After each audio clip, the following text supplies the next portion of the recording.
Baik ya, rekan media. Sebenarnya yang menjadi dasar ya sehingga ini dilakukan upaya kasasi.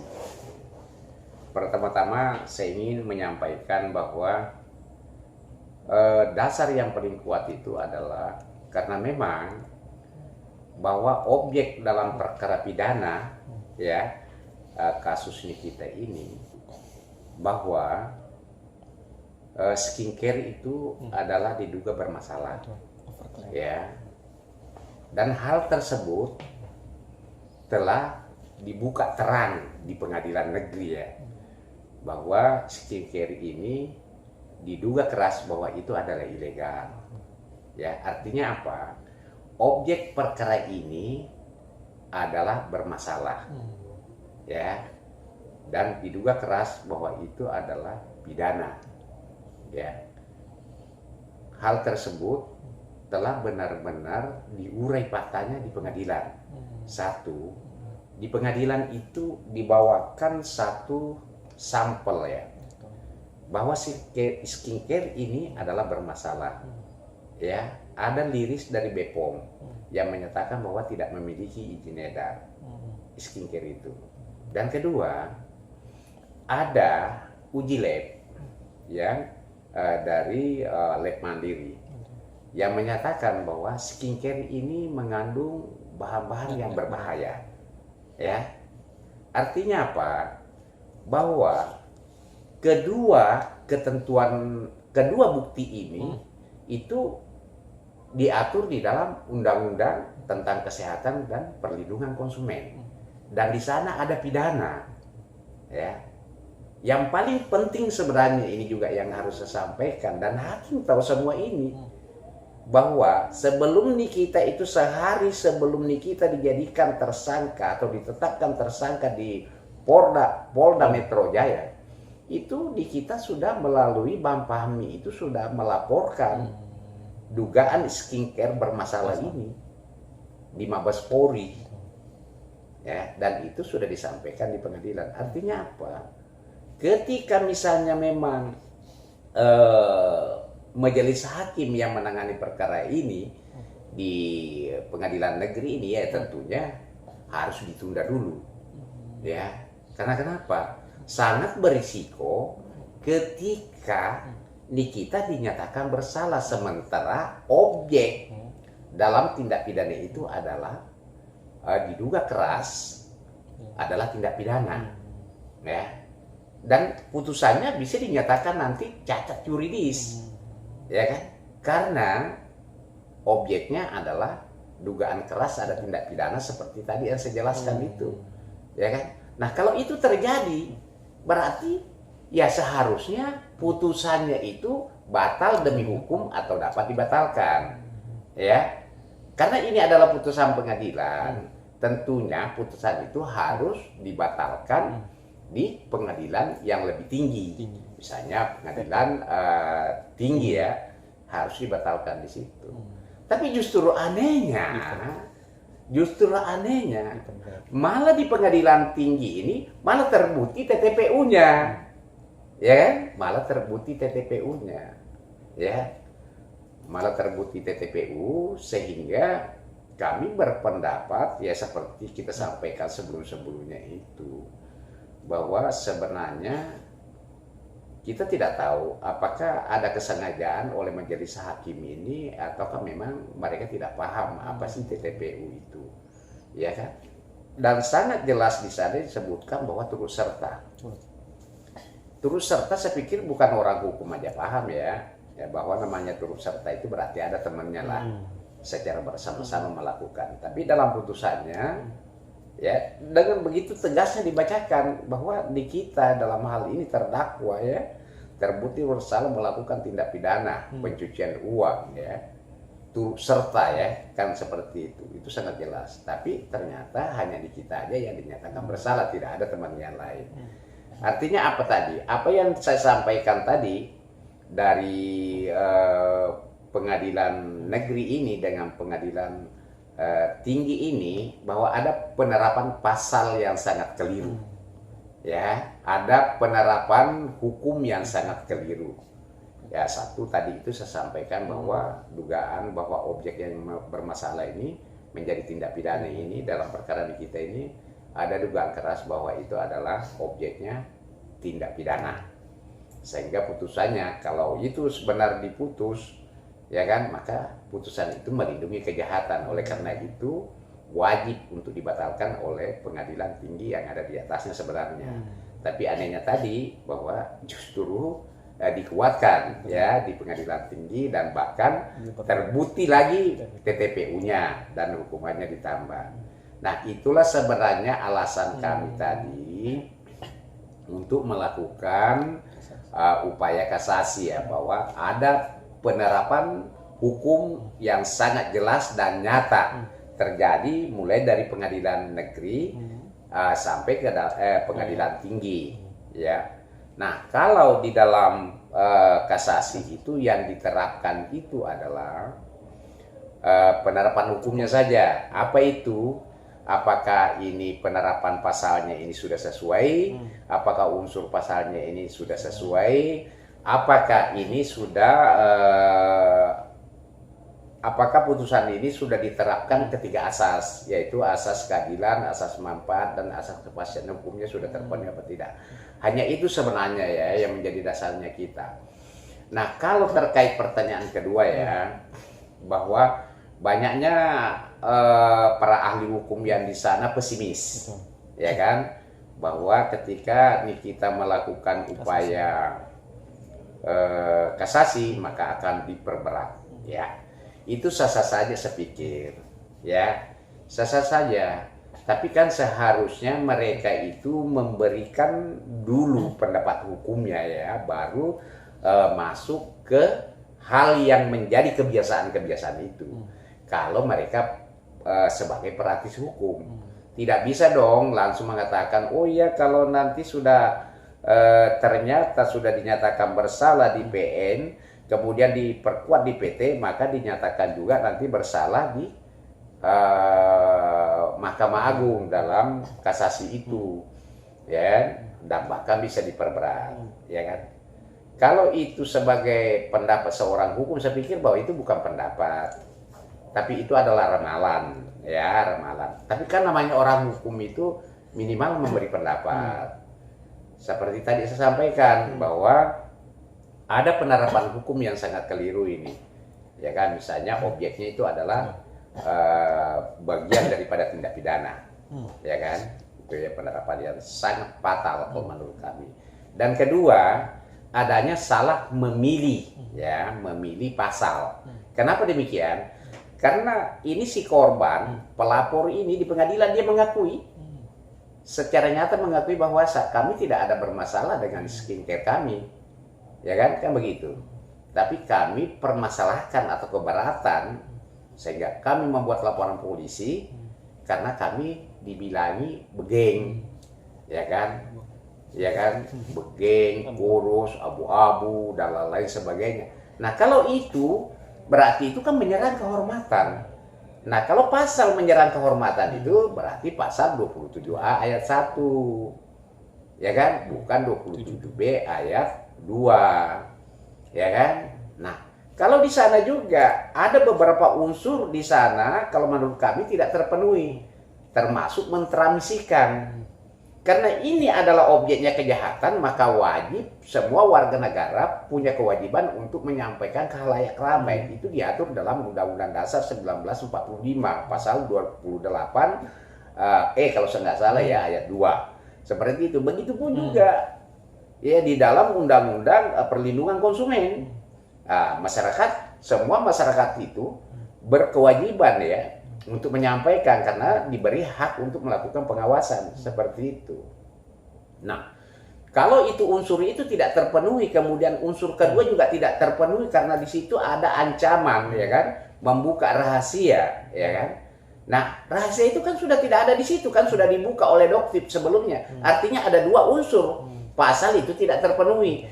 Kalau unsur pasal itu tidak terpenuhi, maka tentunya masuk namanya ke asas legalitas. Ya, sebagaimana dimaksud di dalam pasal 1 ayat 1 KUHP ya, dalam penjelasannya bahwa apabila dalam satu unsur ya tidak terpenuhi atau lebih daripada satu unsur pasal tidak terpenuhi, maka itu bukan suatu tindak pidana. Kan jelas sebenarnya. Nah, itulah tadi yang saya sampaikan bahwa ada 2 poin yang sangat nyata penerapan hukumnya keliru. Ya, satu objeknya adalah dugaan tindak pidana, kedua adalah salah pasal, ketiga unsur pasal itu tidak terpenuhi. Begitupun juga TTPU. Ya, coba bayangin. Nah, sangat jelas diuraikan di dalam putusan itu bahwa ada 7 unsur pasal di situ. Salah satunya adalah turut serta. Ya, turut serta. Nah, sementara turut serta ini yang dinyatakan bersalah hanya 1 orang saja. Ya kan? Artinya unsur pasal itu tidak terpenuhi. Nah, di dalam putusan ini oleh majelis hakim hanya 1 unsur yang dipakai karena dia membelanjakan uang hasil kejahatan itu dengan tujuan untuk menyamarkan atau menyembunyikan, kan begitu? Ya kan? 1 unsur saja yang dipakai. Ya kan? 2 unsur lah ya, menyembunyi membelanjakan kemudian tujuan menyembunyikan. Artinya 2 unsur yang dipakai. Ya kan? Kan seperti itu. Nah, sekarang kalau unsur turut sertanya saja tidak terpenuhi, berarti tidak terpenuhi unsur pasal itu dong. Bukan tindak pidana kalau kita mengacu ke asas legalitas. Ya kan? Kan seperti itu. Nah, kalau dikatakan sebenarnya menyamarkan, bagaimana menyamarkan? Faktanya saja. Faktanya orang yang merasa korban sendirilah yang mentransfer. Artinya korban ini tahu, ya kan? Berarti kata disembunyikan itu unsurnya tidak terpenuhi karena sudah diketahui oleh korban sendiri. Ya. Kedua, kalau dikatakan menyamarkan, nah menyamarkan itu kan ada pergantian identitas atau pinjam nama lah dan lain sebagainya. Itu namanya menyamarkan. Lah, ini notif pengiriman itu atas nama Nikita kok. Rumah yang dibeli sama developer itu juga atas nama Nikita. Terus di mana menyamarkannya atau menyembunyikannya? Kan tidak ada. Tapi kenapa dikatakan bahwa dia menyembunyikan atau menyamarkan? Artinya penerapan pasal ini sebenarnya pasal ini tidak terpenuhi unsur. Ya, kembali lagi ke asas legalitas karena memang seorang hukum itu apalagi kalau sudah S2 ya, S3 ya minimal dia paham itu asas hukum itu, asas legalitas pada khususnya ya, pada umumnya ya. Dia harus paham itu. Contoh misalnya bahwa sesuai dengan pasal 1 ayat 1 KUHP itu dalam penjelasannya disebutkan apabila dalam satu pasal salah satu unsur atau lebih daripada 1 unsurnya tidak terpenuhi, maka itu bukanlah suatu perbuatan itu bukanlah suatu tindak pidana. Nah, kalau misalnya dari tadi peristiwanya itu mulai dari pengadilan negeri, tuduhan membuka rahasia, ya kan, mentramisikan itu tidak terpenuhi, kemudian unsur turut sertanya tidak terpenuhi, unsur menyembunyikan dan menyamarkan tidak terpenuhi, maka kalau itu bukan tindak pidana maka harus dibebaskan. Oleh karena itu, itulah alasannya sebenarnya untuk Nikita melakukan kasasi. Karena kami melihat ya bahwa memang dari awal ini penerapan hukum ini ada yang sangat keliru lah ya. Nah, kalau dikatakan bahwa saya kembali menanggapi bahwa ada praktisi hukum di luar sana yang koar-koar bahwa itu akan nanti diperberat. Itu juga saya tidak salahkan. Cuman saya sayangkan kalau dia praktisi hukum minimal yaitu tadi menyampaikan dulu pendapat hukumnya kemudian masuk ke kebiasaan. Tapi kalau itu pendapatnya dia ya boleh-boleh saja karena memang hukum di Republik itu begitu. itulah yang sering terjadi. Tapi saya yakin bahwa tidak semua hakim, ya, tidak semua hakim seperti itu. Masih banyak hakim yang baik. Dan juga ada juga yang menyampaikan bahwa ketika hakim itu diserang, katanya institusinya, maka ada jiwa korsa di sana. Tapi kalau itu saya tidak percaya. Kenapa begitu? Lihat aja tuh hakim-hakim banyaknya yang korupsi itu ditangkap-tangkap. Kalau jiwa korsanya misalnya benar-benar di situ mengikat, ya tentunya di situ dikasih hukuman lah, minimal lah 4 tahun kah. Buktinya 12 tahun, 9 tahun, 10 tahun, coba lihat. Artinya apa? Masih banyak hakim di Republik ini punya hati nurani dan Pancasilais. Ya. Oke. Bang. Jadi seperti itu ya.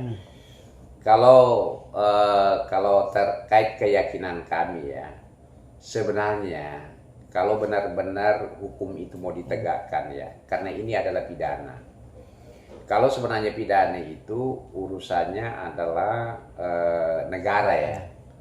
Jadi kalau misalnya benar-benar negara ini mau ambil alih pidana ini, jangan sampai pidana ini dijadikan alat balas dendam oleh seseorang atau suatu kelompok.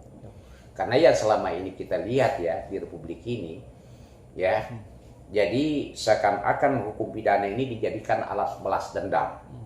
Sehingga begitu banyak cara-cara yang dilakukan oleh si pelapor ini. Ya, apakah misalnya dia menyogok, ya kan, karena dendamnya supaya orang itu dipidana. Tapi kalau benar-benar negara mau ambil alih, tentu kan objektif. Misalnya, wah ini memang orang ini tidak bersalah. Contoh misalnya anggaplah gini ya, ini contoh. Anggaplah RG misalnya sakit hati sama di kita nih. Ya segala cara dong yang dilakukan RG. Ya hubungi polisi lah, hubungi jaksa lah, hubungilah hakim, yang penting dia dipidana misalnya ya, seperti itu. Itu saya pikir bahwa itu hal yang sangat tidak baik. Ya, sangat tidak baik. Kalau negara ini benar-benar mau objektif dalam hal penegakan hukum, tentu diambil alih itu. Dia akan melakukan analisis yang baik. Ya, mulai dari kepolisian bahwa apakah peristiwa ini tindak pidana atau tidak. Ya, cukup bukti atau tidak. Ya kan, begitupun juga di kejaksaan ya kan. Bahwa apakah perbuatan ini nantinya bisa saya buktikan di pengadilan atau tidak. Kan begitu. Tentu juga hakim ini nanti akan memeriksa bahwa apakah benar-benar perbuatannya ini unsur perbuatannya terpenuhi, kemudian ada minimal 2 alat bukti yang menjelaskan bahwa perbuatan itu benar-benar dilakukan oleh terdakwa sehingga kita memberikan putusan, ya apakah sesuai dengan perbuatannya dengan putusannya, kira-kira begitu. Tapi yang menjadi persoalan di Republik ini ya kembali tadi itu, kalau di PN ini bersalah, PT bersalah, nanti dikasasi juga dinyatakan bersalah. Seperti itu ya. Tapi itu yakini saja bahwa itu adalah rata-rata kasus pesanan. Pesanan itu. Pesanan. Dia tidak lagi melihat patah-patah persidangan, apa yang terjadi. Dia di kasasi ini dia langsung putus saja. Ya kan? Kuatkanlah pengadilan negeri sama pengadilan tinggi. Ya, karena kenapa?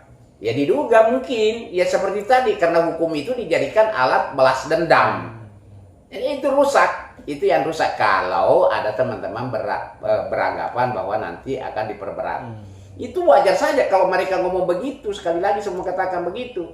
Karena itulah yang sering terjadi.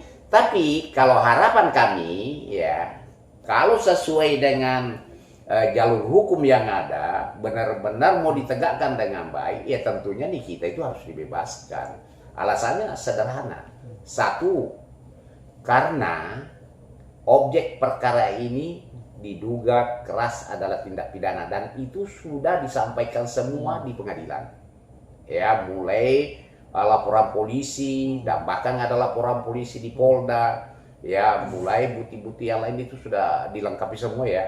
Ya itu. Dan kedua, ada salah memilih pasal. Orang jelas-jelas pelapornya kok mengatakan bahwa saya tidak keberatan dengan saya dibilangi apa geng. Saya tidak keberatan dengan skincare saya, cuma saya keberatan karena saya dibully. Kalau itu berarti pasalnya salah. ya kan? Dan ketiga, ada unsur pasal itu tidak terpenuhi, artinya melanggar asas legalitas. Inilah sebenarnya mudah-mudahan nanti di pengadilan di Mahkamah Agung ini dalam proses kasasi ini benar-benar menemukan hakim yang Pancasilais dan benar-benar akan menerapkan ketiga asas dalam putusannya, yaitu asas manfaat, ya, asas keadilan dan asas kepastian hukum. Mungkin itu ya dari saya.